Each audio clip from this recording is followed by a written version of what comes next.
वाह वाह कोशिश कर रहे हैं कि गईनी गाजीपुर गोंडा लखनऊ में कोवनो स्वाद नहीं मिला। अब बताइए भगवान का गाना चलेगा ना चुपचाप खड़ा रहेंगे और ये लोग फोटो लेगा तो बताइए अच्छा लगेगा। नाम बाबू ये लो अपन अपन मार्केट बना बता दो। डॉक्टर रंजन कुमार।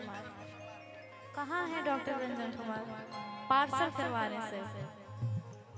अच्छा यही है फेस छुपा के तू निकल छुपा रुस्तम हम के मर्दे चाहिए नहीं नहीं उतना भी नहीं कि गोरखपुर गया छपरा मऊ में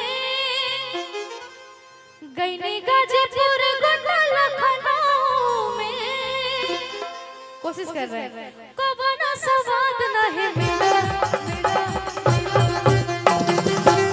सिटू भैया अब भैया के बने तारू टाइट के यार बने तारू टाइट तो हो जाए बुढ़ीला पर खंड हो या ढीला बबुआ सहेला पर खंड हो या ढीला बबुआ पर खंड हो या ढीला बबुआ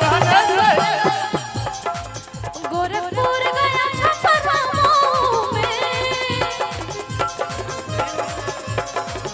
गईनी गाजीपुर गोंडा लखनऊ में गाजीपुर गोंडा लखनऊ में गोरखपुर गया छपरा मऊ में गईनी गाजीपुर गोंडा लखनऊ में कोवनो स्वाद नहीं मिला मिला मिला मिला मिला। सत्य भैया अरे बनता रुटाई तो हो जाई बुढ़ीला पर खंड हो या बबुआ में सहीला पर खंड हो या ढीला बबुआ में सहीला ढीला बबुआ में सहीला पर खंड हो या ढीला बबुआ हमरा जितना याद है हम उतना गा देंगे। राती में अच्छा भैया मैं चाहती हूँ कि आप ये गाना गाइए और थोड़ा सा जो आप अभी गुनगुना रहे हैं। गोली चलेला भगवान के बारात। बारात गोली ते को चलबे ना करे।